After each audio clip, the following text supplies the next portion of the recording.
on stage because nothing makes me happier than making other people laugh. And she said, well, bless your heart. And it made me feel back at home because I'm from the South. And I can tell you that Halifax is the northernmost place I have ever had my heart blessed now. For sure. You can get your heart blessed a dozen times down south every day. You know. They didn't bring that coffee to you yet, honey? Well, bless your heart. I lived out in L.A. for quite a few years, and that's a no-blessing zone. Bless your heart, go to jail out there or something. It's scary, I'm telling you. But it's so great down south because you can say anything about anybody as long as you tag it with that, right? Poor thing, he ain't got the sense. God give him mud turkey, bless his heart.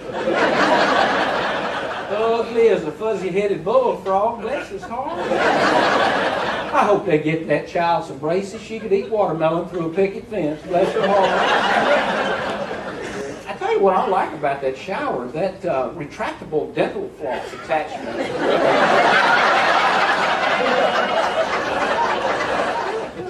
Then I get an adrenaline rush when I flush that 7 megaton sucking toilet. I lost like 3 pair of contacts.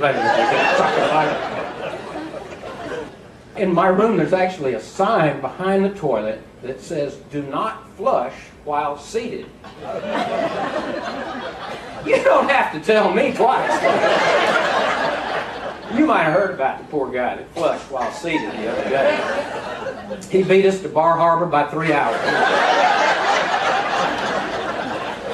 I don't know if you got one in your bathroom. They put up one of those magnifying mirrors in my room, which I don't care for, frankly.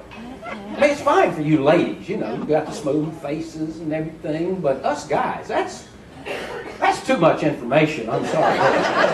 We're just whiskers and pores, you know. I looked into that thing 7 o'clock this morning, and it was like, it scared me to death. I looked like a colander with nose hair.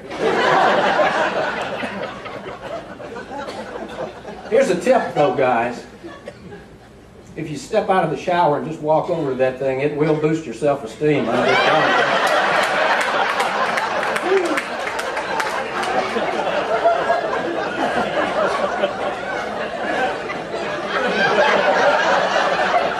Where's my Speedo? I think I'm going to hang out at the Lido deck for a little while.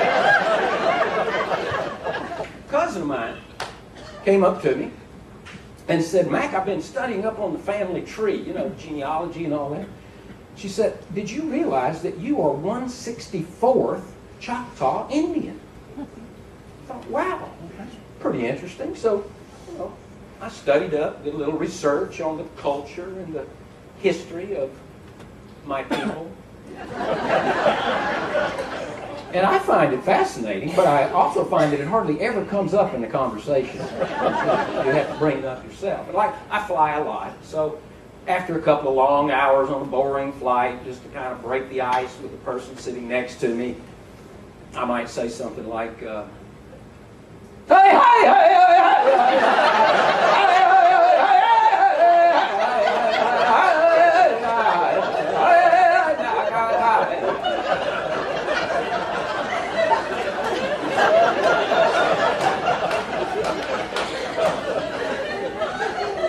they're always real surprised because I don't look Choctaw. So anybody remember when a passenger side airbag was your mother-in-law?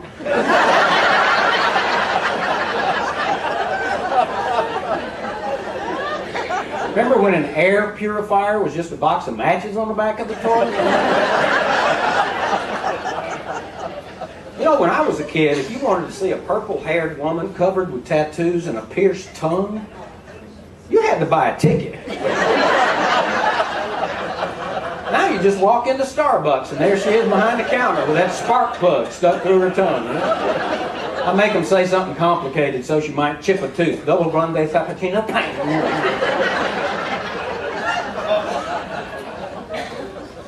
Surely some of you's old enough to remember 45 records. Remember that? Yeah. I was a kid. My parents bought me one of those little plastic record players and a record. And I listened to that thing so many times. I played it over and over until I learned my first song all the way through just by listening to that record. Oh, give me a home where the buffalo roams, and the deer and the bay, where seldom is heard of this skirt, of this skirt, of this skirt, of this skirt, and the skies are gay. Home, home, ain't where antelope